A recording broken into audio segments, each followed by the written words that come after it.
Hello and welcome to all. आप सभी का स्वागत है एक बार फिर से एसएसजी कोचिंग में। तो आज हम लोगों को बायोलॉजी की क्लास से स्टार्ट करना है और आज हम लोग को जीव विज्ञान स्टार्ट करना है, ठीक है ना। तो अभी तक हम लोगों ने फिजिक्स पढ़ी और केमिस्ट्री पढ़ी। चलिए बायोलॉजी क्लास की शुरुआत करते हैं। तो करना क्या है भाई, ज़रा देखते हैं। BIOLOGY, biology. जो बायोलॉजी वर्ड है, बायोलॉजी जो शब्द है, ये दो लोगों ने मिलकर दिया था। एक का नाम है लैमार्क और एक का नाम है ट्रेव रेनिस, ठीक है। So biology word was given by Lamarck and Treviranus, but the father of biology is Aristotle, means अरस्तु। क्लियर है। अगर आपसे कहा जाए कि बायोलॉजी शब्द किसने दिया, तो बायोलॉजी शब्द दिया था लैमार्क और ट्रेवरेनिस ने, जबकि बायोलॉजी के पिता कौन है, तो इनका नाम लगाना है आपको अरस्तु। अरस्तु। अच्छा, ये अरस्तु कौन है? आप सिकंदर को जानते हो ना, जो सिकंदर अलेक्जेंडर है। हाँ, सिकंदर के गुरु का नाम है अरस्तु, याद रखिएगा। सिकंदर के गुरु का नाम है अरस्तु, अरस्तु के गुरु का नाम है प्लेटो और प्लेटो के गुरु का नाम है सोक्रेटिस, मतलब कि सुकरात। बचपन में आपने चैप्टर में पढ़ा होगा द सोक्रेटिस, है ना, सुकरात। तो बस वही है। तो क्या बताया हमने आपको कि बायोलॉजी के पिता कौन है, अरस्तु है। बायोलॉजी शब्द किसने दिया है, लैमार्क और ट्रेवरेनिस ने दिया है। जो बायो है, बायो का मतलब होता है जीव, बायोस से बना है, और लॉजी का मतलब है अध्ययन, मतलब जीवों का अध्ययन करते हैं यहाँ पर, है कि नहीं। क्या करते हैं भाई, जीवों का अध्ययन करते हैं। अब जीव दो लोगों के पास है बेटा, एक तो पौधों में जीव होता है और दूसरा जंतुओं में जीव होता है। और मनुष्य एक सामाजिक जंतु है। किसने कहा था, अरिस्टोटल यानी कि अरस्तु ने कहा था। तो मनुष्य को भी हम किसमें शामिल कर ले रहे हैं इस समय, जंतु में। कहीं ना कहीं कपी तो थे ही हम लोग ना, एप्स हुआ करते थे। तो पौधों का अध्ययन करोगे तो इसे हम लोग कहेंगे बॉटनी, और जंतुओं का अध्ययन करोगे तो इसे हम कहेंगे जूलॉजी। तो फादर ऑफ बॉटनी, बॉटनी के जो पिता हैं उनका नाम है थियोफ्रेस्टस, थियोफ्रेस्टस। और जूलॉजी के जो पिता हैं उनका नाम है अरस्तु। क्लियर है। तो बॉटनी के कौन है, थियोफ्रेस्टस। जूलॉजी के कौन है, अरस्तु। और जंतु विज्ञान यानी कि अरस्तु, जंतु विज्ञान के भी अरस्तु हैं और बायोलॉजी के भी कौन है, अरस्तु हैं। इसी में एक क्वेश्चन आपसे और पूछ सकता है कि चिकित्सा विज्ञान के जनक कौन है। इसी में आपसे क्वेश्चन पूछ सकता है चिकित्सा विज्ञान के जनक कौन है, तब आपका आंसर आएगा हिप्पोक्रेटस, ठीक है ना। चिकित्सा विज्ञान के जनक कौन है, तब आपका आंसर आएगा बेटा हिप्पोक्रेटस। तो हिप्पोक्रेटस, थियोफ्रेस्टस और अरस्तु, है ना, साथ ही साथ लैमार्क और ट्रेवरेनिस, ये नाम आपको समझ में आ गए होंगे। सिकंदर गुरु कौन है, अरस्तु है। अरस्तु गुरु कौन है, प्लेटो है। प्लेटो गुरु कौन है, सोक्रेटिस, मतलब कि सुकरात हैं। आई होप अगर इतनी बात समझ में आई तो जल्दी से यस सर बोलिए, तो क्लास को आगे बढ़ाया जाए फटाफट। अगर इतनी बात आपको समझ में आ गई हो बेटा तो जल्दी से यस सर बोलो। जय हिंद। तो हम लोग इस बायोलॉजी को दो भागों में बांटकर पढ़ेंगे। एक होगा हमारा जूलॉजी और एक होगा हमारा बॉटनी, ठीक है ना। तो इसको दो भागों में पढ़ेंगे हम लोग, जूलॉजी और बॉटनी के रूप में। चलिए मैं आपको एक बात बताता हूं। एक लैमार्क थे और एक डार्विन थे, ठीक है ना। एक लैमार्क थे और एक कौन थे, डार्विन थे। तो लैमार्क ने एक सिद्धांत दिया जिसका नाम है फिलोसॉफिक जूलॉजिक। क्या नाम दिया, फिलोसॉफिक जूलॉजिक। इसमें एक सिद्धांत दिया। डार्विन ने एक सिद्धांत दिया जिसे हम लोग कहते हैं origin of species, origin of species and natural selection theory. इसे हम लोग कहते हैं प्रजातियों का उद्भव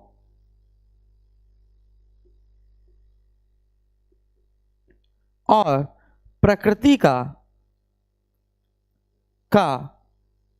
चयनवाद सिद्धांत। क्लियर है। तो origin of species and natural selection theory is related to Darwin and it is called Darwinism and philosophic zoologic is related to Lamarck, ठीक है ना, and it is called Lamarckism. तो लेमार्किज्म और डार्विनिज्म यानी डार्विनवाद और लेमार्कवाद है क्या, इसको समझो। लेमार्क ने कहा कि जिस अंग का प्रयोग कोई भी जंतु ज्यादा मात्रा में करता है, जिस अंग का प्रयोग कोई भी व्यक्ति या कोई भी जंतु ज्यादा मात्रा में करता है ना, वो अंग विकसित होने लगता है, यानी उसमें ग्रोथ होने लगती है, मजबूती आने लगती है।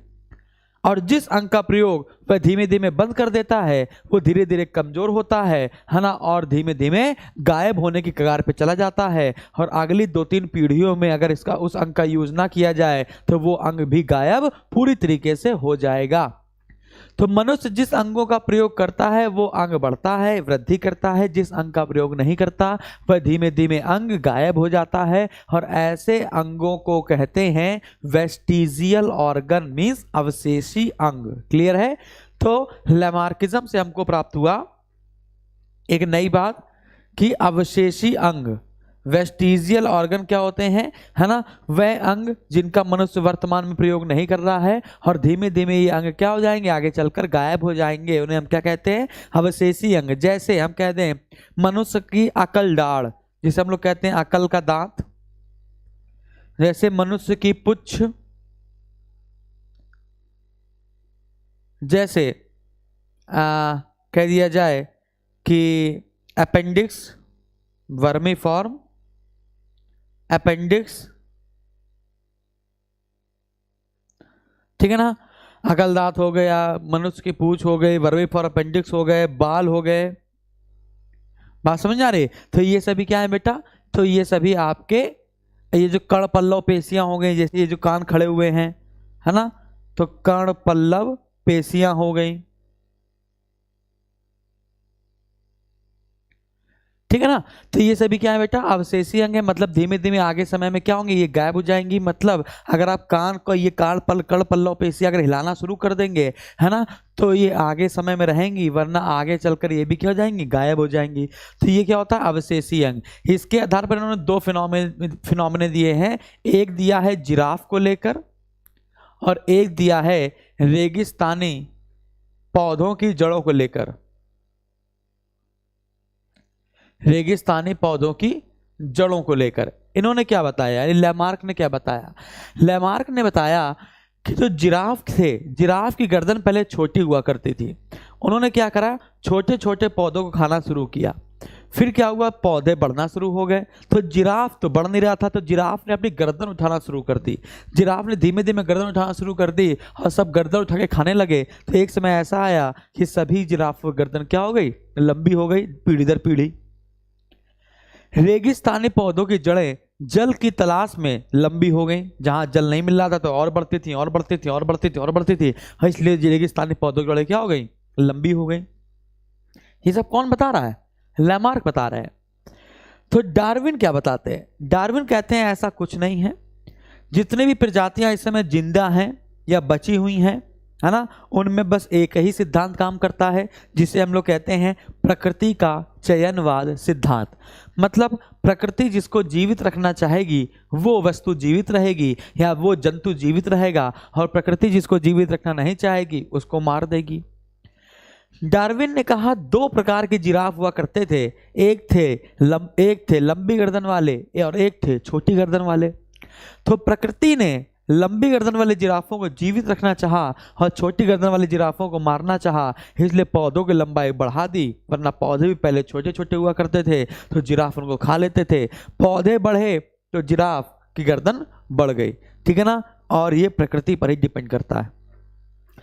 डार्विन ने कहा रेगिस्तानी पौधों के बारे में कि 2 प्रकार के रेगिस्तानी पौधे थे, एक छोटी जड़ वाले और एक लंबी जड़ वाले।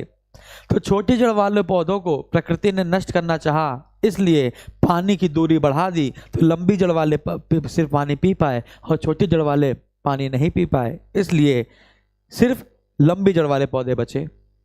तो ऐसा कौन बताया है भाई, डार्विन ने बताया है।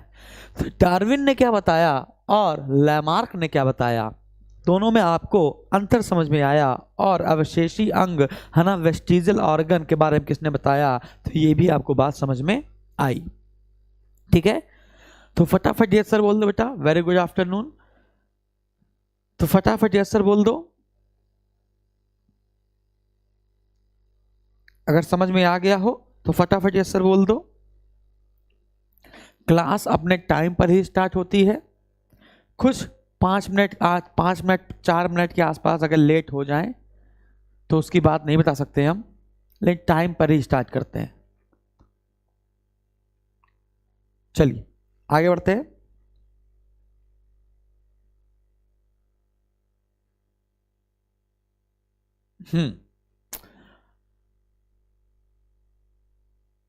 अब हम लोग देखेंगे मानव की उत्पत्ति, है ना, या सबसे पहले देखेंगे जीवन की उत्पत्ति। जीवन की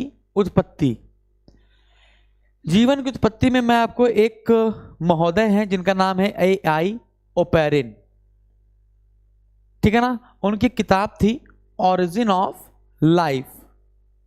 ऑरिजिन ऑफ लाइफ, और ऑरिजिन ऑफ लाइफ में इन्होंने एक चैप्टर लिखा, उस चैप्टर का नाम है पदार्थवाद या भौतिकवाद। ठीक है ना, तो ऑरिजिन ऑफ लाइफ एक किताब लिखी थी AI ओपेरिन महोदय ने, और उसमें एक चैप्टर लिखा था, तो चैप्टर 1, चैप्टर 2, चैप्टर 3, वैसे ही एक चैप्टर था जिसका नाम था मटेरियलिस्टिक। क्या नाम था? मटेरियलिस्टिक। ठीक है ना, और उसी मटेरियलिस्टिक में यानी पदार्थवाद या भौतिकवाद में, ठीक है, भौतिकवाद में उन्होंने बताया कि जीवन की उत्पत्ति कैसे होती है। समझिएगा, उन्होंने बताया कि ब्रह्मांड की उत्पत्ति किस सिद्धांत से हुई है बेटा? तो आपका आंसर है महाविस्फोट सिद्धांत से। हाँ, जब ब्रह्मांड की उत्पत्ति महाविस्फोट सिद्धांत से हुई तो महाविस्फोट सिद्धांत कब हुआ था? आज से 15 अरब वर्ष पहले। 15 अरब वर्ष पहले महाविस्फोट हुआ था ब्रह्मांड में, जिससे ब्रह्मांड की उत्पत्ति हुई। और 15 अरब वर्ष के 10 अरब वर्ष बाद, यानी कि आज से लगभग, है ना, 5 अरब वर्ष पहले, ये यहां से लगभग 10 अरब वर्ष बाद, है ना, क्या हुआ? महाविस्फोट सिद्धांत के 10 अरब वर्ष बाद सौर मंडल का विकास हुआ। क्या हुआ? सौर मंडल का विकास हुआ। और सौर मंडल में सबसे पहले किसका विकास होगा? प्रोटोस्टार, मतलब कि सूर्य का। और फिर किसका विकास होगा? ग्रह का। तो 5 अरब वर्ष पहले सूर्य बना था, और 4.6 अरब वर्ष पहले पृथ्वी बनी थी। क्लियर है? याद रहना ना। तो सूर्य की उम्र कितनी, अगर आप पूछी जाए सूर्य की उम्र कितनी है, तो आपका आंसर लगाना है 5 अरब वर्ष है। और अगर आपसे पूछा जाए कि पृथ्वी की या किसी भी ग्रह की, पृथ्वी हो, बुध हो, शुक्र हो, कोई भी हो, उनकी ग्रह की उम्र कितनी है, तो आप लगाना है 4.6 अरब वर्ष। क्लियर है? अच्छा, जब पृथ्वी बनी होगी तो ये गैसीय ज्वाला पिंड होगी, गैस का ज्वाला होगी जो घूम रही होगी सूर्य के चारों तरफ। धीमे धीमे वो क्या होगी? ठंडी होगी। जब ठंडी होगी तो उसकी ऊपर की लेयर, पृथ्वी की ऊपर की लेयर जब ठंडी होगी तो क्या बनेगा? बनेगा क्रस्ट, पृथ्वी का भूपटल, जिस पर हम लोग रह रहे होंगे। तो 0.6 अरब वर्ष लग गए पृथ्वी के भूपटल को ठंडा होने में। और किसका निर्माण हो गया? पृथ्वी के क्रस्ट का। यानी 4.6 अरब वर्ष पहले पृथ्वी बनी, और 0.6 अरब वर्ष लग गए पृथ्वी के ऊपर वाले भाग को ठंडा होने में। अंदर का भाग आज भी गर्म है ना। तो 0.6 अरब वर्ष लग गए पृथ्वी के भूपटल को क्या हुआ? ठंडा होने में। इतनी बात क्लियर है? अच्छा, जब ये गैसीय ज्वाला पिंड होगी, सिंपल सी बात है, जब ये क्या होगी? गैसीय ज्वाला पिंड होगी, तो इसमें बहुत सारे तत्व गैसीय अवस्था में पाए जा रहे होंगे, जैसे हाइड्रोजन, जैसे कार्बन, नाइट्रोजन, सल्फर, फास्फोरस। ये सब क्या होंगे भैया? गैसीय अवस्था में पाए जा रहे होंगे। फिर जब जैसे जैसे पृथ्वी क्या होगी? ठंडी होगी। जैसे जैसे क्या होगी बेटा? पृथ्वी ठंडी होगी, तो हाइड्रोजन की संख्या, आपको पता है कि सूर्य से, यानी कि जो भी पार्ट होता है उसमें सबसे ज़्यादा मात्रा में हाइड्रोजन होता है, तारे में सबसे ज़्यादा हाइड्रोजन होता है, तो इसमें सबसे ज़्यादा मात्रा में हाइड्रोजन ही हुआ होगा महाविस्फोट में, तो सब जगह के पास हाइड्रोजन पहुंचा होगा, फिर धीमे धीमे हाइड्रोजन ठंडा होना शुरू हुआ होगा। क्लियर है? तो अब क्या हुआ था, तो जब गैसीय ज्वाला पिंड थी पृथ्वी, तो वहां पर सबसे ज़्यादा मात्रा में क्या होगा, हाइड्रोजन होगा। तो हाइड्रोजन के परमाणु जो थे, है ना, वो सबसे ज़्यादा मात्रा में थे, हाइड्रोजन के जो परमाणु थे वो सबसे ज्यादा मात्रा में थे और सबसे अधिक क्या थे, क्रियाशील भी थे। सबसे अधिक क्या थे बेटा, क्रियाशील भी थे। मतलब हाइड्रोजन अगर ज्यादा होगा तो उस समय पृथ्वी का वायुमंडल क्या रहा होगा, अगर हाइड्रोजन ज्यादा रहेगा तो उस समय पृथ्वी का वायुमंडल अपचायक रहा होगा, रिजेक्टेटिव। क्लियर है? हाइड्रोजन नाइट्रोजन से मिला होगा, हाइड्रोजन ऐसे ऑक्सीजन से मिला होगा जो ऑक्सीजन अभी स्वतंत्र नहीं है ना। उस समय ऑक्सीजन तो थी लेकिन वो स्वतंत्र नहीं थी कि वो किसी से साथ मिलकर कुछ बना ले, वो इतनी स्वतंत्र नहीं हुआ करती थी। ठीक है ना? तो हाइड्रोजन ने नाइट्रोजन के साथ मिलकर मान लिया अमोनिया बना दिया। क्या बना लिया भाई? अमोनिया बना लिया। हल्की फुल्की जो ऑक्सीजन थी उनके साथ मिलकर जल बना लिया। लेकिन एक बात समझिएगा, जो हाइड्रोजन ने जल बनाया है, लेकिन पृथ्वी इतनी गर्म थी, वायुमंडल इतना गर्म था कि इस जल को अभी नीचे गिरने की आजादी नहीं मिली थी। तो इतना गर्म था वायुमंडल कि जो जल था ये वाष्प के रूप में ऊपर ही टहल रहा था वायुमंडल में, और ऑक्सीजन के स्वतंत्र परमाणु भी नहीं थे जो जल को नीचे गिरा सके। क्लियर है? ठीक है। तो सबसे ज्यादा मात्रा में क्या था, हाइड्रोजन था। तो उस समय का वायुमंडल कैसा रहा होगा, अपचायक रहा होगा। क्या रहा होगा भैया, अपचायक रहा होगा। आगे बढ़ते हैं। धीमे धीमे पृथ्वी क्या हुई, और ठंडी हुई। जब धीमे धीमे पृथ्वी और ठंडी हुई तो चीजें और बनना शुरू हुई। जैसे हाइड्रोजन ऑक्सीजन से मिला, हाइड्रोजन कार्बन ऑक्सीजन से मिला, सल्फर नाइट्रोजन से मिला, है ना। जब ये सब मिलेगा तो क्या क्या बनेगा भाई, है ना। प्रोटीन बन सकता है, शुगर बन सकता है, कि शुगर में क्या होता है, कार्बन हाइड्रोजन ऑक्सीजन होता है, C6H12O6 कार्बोहाइड्रेट हो गया ना। वैसे ही कार्बन हाइड्रोजन नाइट्रोजन सल्फर और कार्बन हाइड्रोजन ऑक्सीजन सल्फर और नाइट्रोजन मिलकर क्या बना देंगे, प्रोटीन बना देंगे।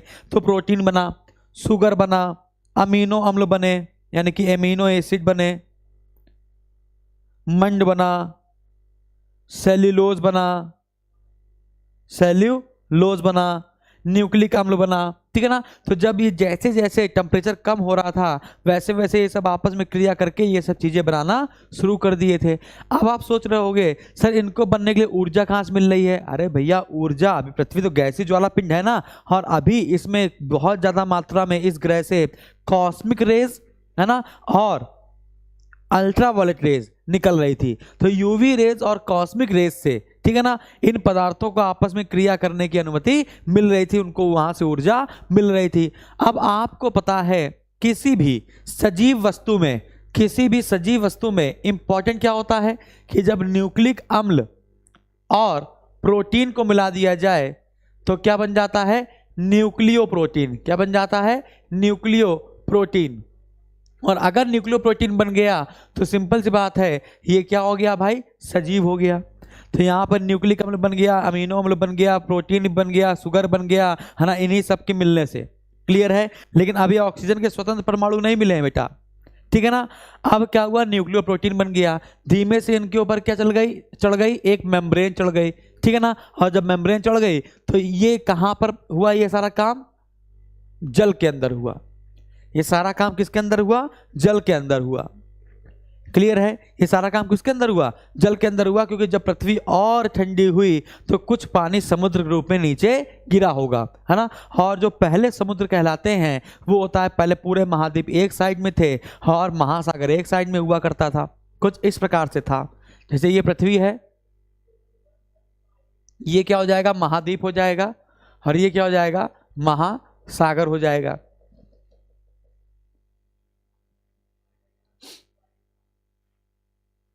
ठीक है। तो इसे हम कहते हैं पैंथालास महासागर। इसे हम क्या कहते हैं, पैंथालास महासागर, और इसे कहते हैं पैंजिया। तो सबसे पहला महाद्वीप कौन सा था, पैंजिया था, और सबसे पहला महासागर कौन सा था, तो पैंथालास था। तो ये जो न्यूक्लियोप्रोटीन है इसका विकास कहाँ हुआ? इस पैंथालस महासागर में। और यही न्यूक्लियोप्रोटीन के अंदर क्या थी? सेल्फ डुप्लीकेशन की क्षमता थी, स्वाद्विगुणन की क्षमता थी। मतलब एक न्यूक्लियोप्रोटीन आगे चलकर दूसरे न्यूक्लियोप्रोटीन में चेंज हो सकता था, फिर ये 3 भागों में 4 भागों में ऐसे बढ़ सकते थे। मतलब ये क्या थे? एक तरीके से सजीव इनको मान सकते थे। और यही न्यूक्लियोप्रोटीन है ना वर्तमान में कहलाते हैं BGA, ब्लू ग्रीन एल्गी, यानी कि नील हरित शैवाल। तो समुद्र में उगने वाली घासों को हम लोग शैवाल कहते हैं, और BGA नील हरित शैवाल को हम लोग सबसे पहला जीव मानते हैं जो कि उत्पन्न हुआ कहाँ पर? एक पैंथालस सागर में, या पैंथालस सागर को कह सकते हैं आदि सागर, जो बिल्कुल शुरुआती सागर हो। क्लियर है?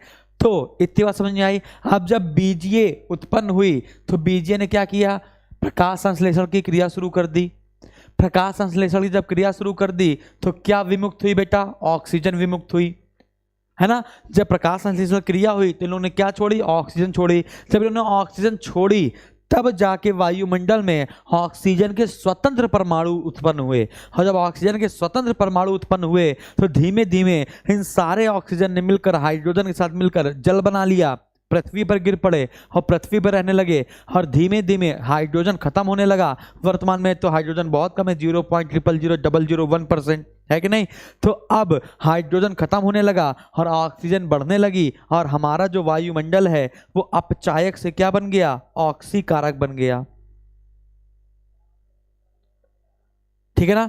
और हमारा जो वायुमंडल है वो क्या बन गया बेटा? वो अपचायक से ऑक्सीकारक बन गया। और वर्तमान का जो वायुमंडल देखते हो वही ये वायुमंडल हमको प्राप्त हो गया, और जीवन की उत्पत्ति भी हो गई। तो अगर आपसे पूछा जाए पृथ्वी के वायुमंडल में सबसे अंत में प्रवेश करने वाली गैस कौन सी है, या सबसे अंत में आने वाली गैस कौन सी है, तो आपका आंसर आएगा सबसे अंत में आने वाली गैस है ऑक्सीजन, स्वतंत्र रूप से। क्लियर है? डन है। फिर ऑक्सीजन जब आने लगी तब धीमे धीमे और भी जीवों का विकास होना शुरू हुआ। आई विश यहां तक आपको बात समझ में आ गई है। फटाफट अगर आ गई हो तो यस सर बोलो। ये पूरा फिनोमेना अगर आपको समझ में आ गया हो तो जल्दी से बेटा यस सर बोलो।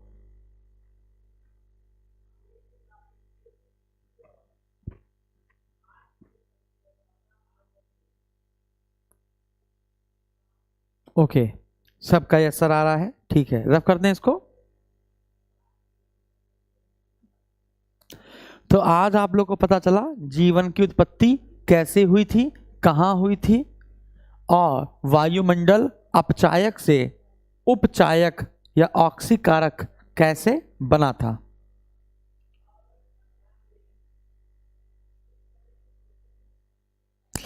अब हम लोग आते हैं मानव की उत्पत्ति में।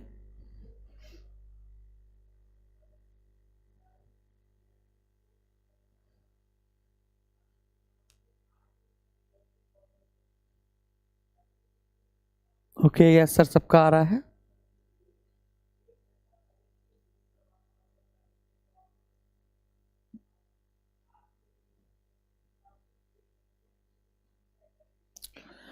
अब आप लोग की हेडिंग पड़ेगी मानव की उत्पत्ति।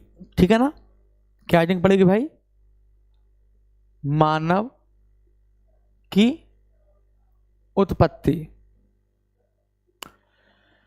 तो देखते हैं भाई मानव की उत्पत्ति कब हुई थी। तो मानव की उत्पत्ति हुई थी टर्सरियरी युग के, एक है पैलियोसीन काल और एक है प्लायोसीन काल।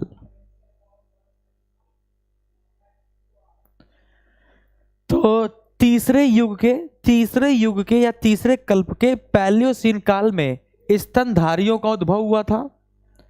स्तनधारियों की उत्पत्ति हुई थी। और प्लायोसीन काल में मानव की उत्पत्ति हुई थी। तो बेटा आपसे पूछा जाए कि मानव की उत्पत्ति कौन से काल में हुई थी, तो आपका आंसर आएगा प्लायोसीन काल में। और आपसे कहा जाए स्तनधारियों का जन्म कब हुआ था, तो प्लायोसीन काल में, पैलियो या प्लायोसीन काल में। ठीक है ना। ये प्लायो है, ये पैलियो है, दोनों में अंतर है। अब स्तनधारियों का जो समूह है, स्तनधारियों का जो समूह होता है उसे हम लोग कहते हैं प्राइमेट। याद रखिएगा, स्तनधारियों को जो समूह होता है उसे हम लोग कहते हैं प्राइमेट। और प्राइमेट के अंदर बहुत सारे लोग आते हैं, जैसे कपी, बानर, लंगूर, चिंपैंजी, गोरिल्ला, ओरांगुटान,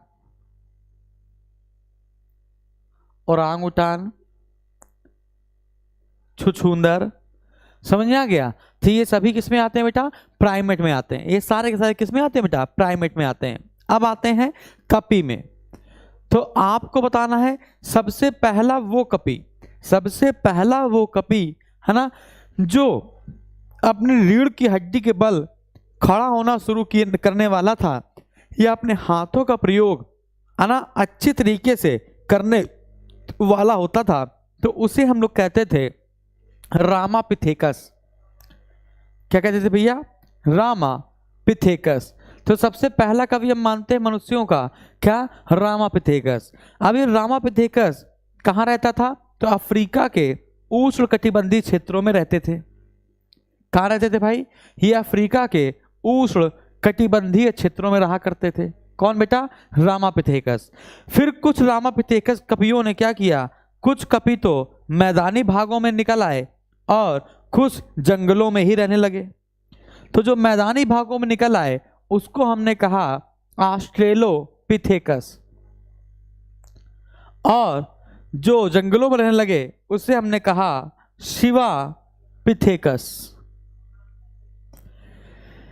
तो जो जंगलों में रहने लगे इनका तो विकास ही नहीं हो पाया, लेकिन जो ऑस्ट्रेलोपिथेकस मैदानी भागों में निकल के आए इनका विकास धीमे धीमे क्या हुआ बेटा? शुरू हुआ।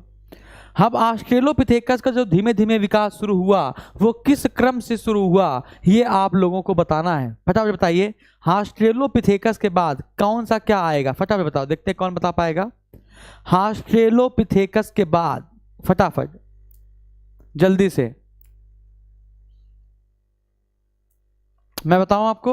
चलिए, तो ऑस्ट्रेलोपिथेकस के बाद जो भी कपि आगे होशियारी में आगे बढ़ेगा उसको हम लोग कहेंगे होमो हैबिलस। होमो हैबिलस। होमो हैबिलस आगे बढ़ेगा तो इसे हम लोग कहेंगे हिडलबर्ग। हिडलबर्ग जब आगे बढ़ेगा तो इसे हम लोग कहेंगे होमो इरेक्टस। होमो इरेक्टस। होमो इरेक्टस जब आगे बढ़ेगा तो इसे हम लोग कहेंगे निएंडरथल मानव। क्या कहेंगे? निएंडरथल मानव। निएंडरथल मानव आगे बढ़ेगा तो कहलाएगा क्रो मैग्नन मानव। क्रो मैग्नन मानव जब आगे बढ़ेगा तो कहलाएगा होमो सैपियंस। और होमो सैपियंस जब आगे बढ़ेगा, लिख सकते हैं यहां पर होमो सैपियंस। Homo sapiens. और होमो सैपियंस जब आगे बढ़ेगा तो कहलाएगा होमो सैपियंस सैपियंस। ठीक है ना? तो सबसे पहले क्या? रामापिथेकस अफ्रीका के उष्णकटिबंधीय क्षेत्रों में, मैदानी भागों में जो निकल आए ऑस्ट्रेलोपिथेकस, जंगलों में जो चले गए शिवापिथेकस। ऑस्ट्रेलोपिथेकस ने फिर हाथ का खुलकर प्रयोग किया, थोड़े थोड़े औजार बनाए। होमो हैबिलस और थोड़ा विकसित हुए। हिडलबर्ग और विकसित हुए, यूरोप में विकसित हुए थे। होमो इरेक्टस, अब समझिएगा आपको पढ़ना कहां से।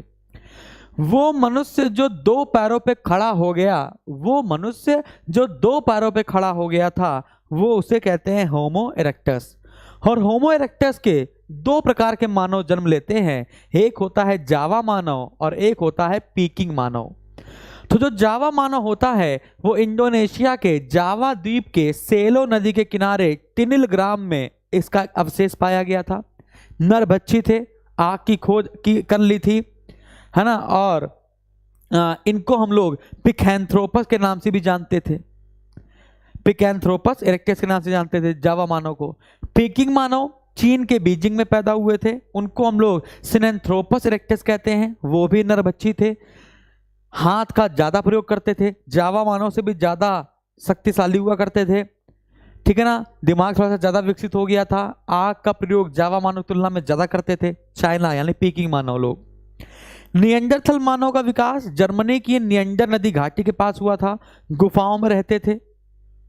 गुफाओं में रहते थे कौन? निएंडरथल मानव।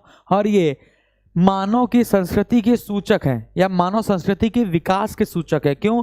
क्योंकि इन्होंने मनुष्यों को कई भागों में बांट दिया था, मतलब वर्ग का विभाजन कर दिया था या श्रम का विभाजन कर दिया था। अक्षरों का ज्ञान इनको हो गया था। आत्मा की अमरता में विश्वास करने लगे थे। जब कोई मर जाता था तो उसको दफनाए आते थे। आग का सबसे ज्यादा प्रयोग करने लगे थे। क्लियर है? क्रो मैग्नन मानव, ये आग का प्रयोग मांस को पकाकर करने में लगे थे। इन्होंने आग का प्रयोग और चीजों में किया। क्रो मैग्नन मानव, क्रो मैग्नन मानव जो है वो आधुनिक मानव का पूर्वज है। वर्तमान मानव की जो कपाल गुहा है उसका आयतन 1450 सीसी होता है, और हमसे जस्ट जो पहले था क्रो मैग्नन मानव, इसकी कपाल गुहा का आयतन 1600 सीसी था।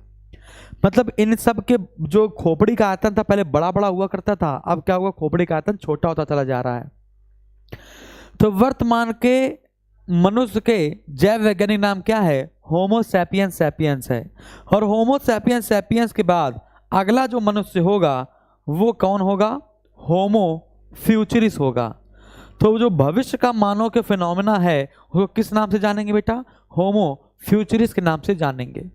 इतना ही आपको पढ़ना होता है, ज़्यादा नहीं पढ़ना होता है, ठीक है ना। बाकी इतिहास में पढ़ना होता है आप लोगों को कि ऑस्ट्रेलोपिथेकस की खोज रेमंड डर्ट ने मिलकर 1924 में दक्षिण अफ्रीका के ट्रांसवाल के टोंग स्थान से चूने की खदान में जाकर एक खोपड़ी पाई थी, वहां से की थी, ठीक है ना। ये सब आपको इतना ज़्यादा मात्रा में नहीं पढ़ना है, क्लियर है। लेकिन अभी आपको क्या पढ़ना है? वो मनुष्य जो दो पैरों पे खड़ा होकर चलने लगा था उससे हम कहते हैं होमो इरेक्टस। और होमो इरेक्टस को दो भागों में बांटते हैं हम लोग, एक है जावा मानव और एक है पीकिंग मानव। पीकिंग मानव बता, चीन की राजधानी बीजिंग को हम लोग पहले पीकिंग कहते थे, और इंडोनेशिया में द्वीप है आपको पता है जावा और सुमात्रा। उसी जावा द्वीप की सेलो नदी के किनारे टिनल ग्राम गांव में एक खोपड़ी मिली थी हमको जावा मानव की, क्लियर है। तो ये सब चीजें थी। तो आई होप इतनी बात आपको समझ में आई। तो आधुनिक मनुष्य का जो पूर्वज माना जाएगा वो क्रो मैग्नन मानव को माना जाएगा। निएंडरथल मानव आपका बता दें कहाँ बताया हमने आपको? जर्मनी में। और क्रो मैग्नन मानव एक्चुअली में इसका जो पहला कंकाल प्राप्त हुआ वो फ्रांस से प्राप्त हुआ है।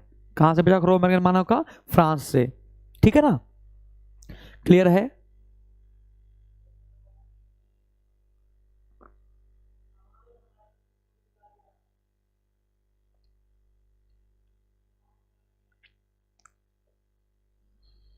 ये बात क्लियर है भाई? इतने हमको दिक्कत नहीं। फिर ज्योग्राफी में एक ज्योग्राफी का एक छोटा सा पार्ट होता है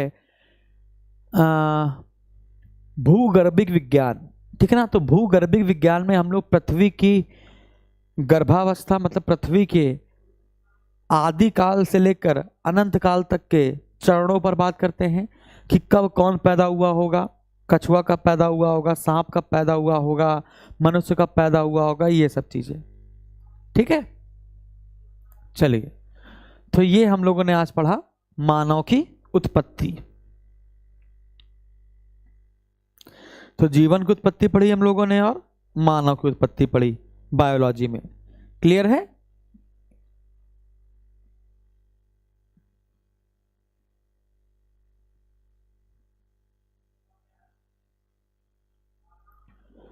अब अगर हम लोग जैसे बताया हमने आपको कि जीव दो लोगों में होता है, एक पौधे में होता है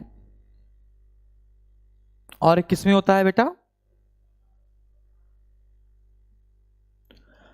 नरभक्षी थे, हाँ नरभक्षी थे।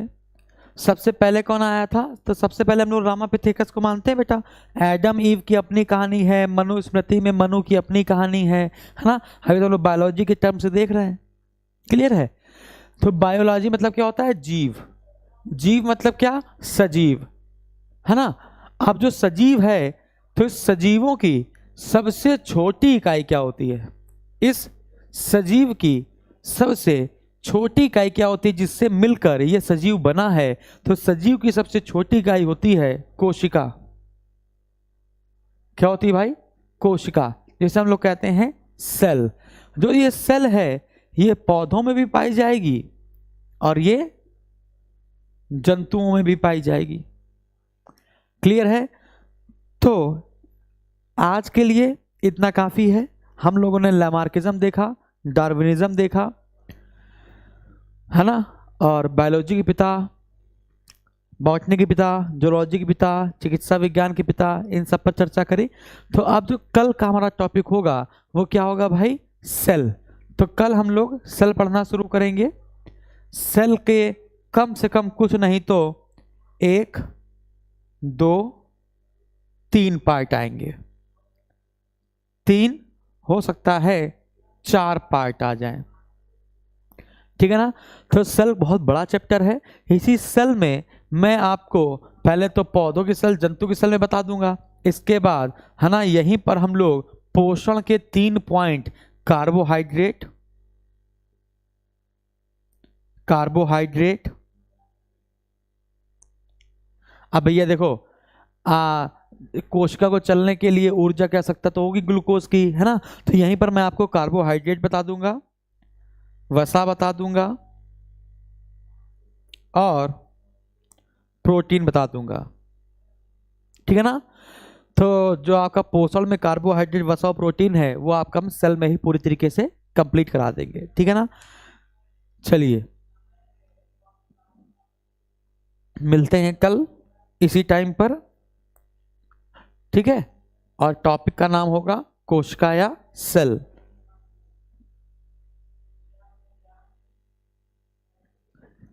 ओके ठीक है बेटा, हाँ सेल पढ़ेंगे। चलिए थैंक यू।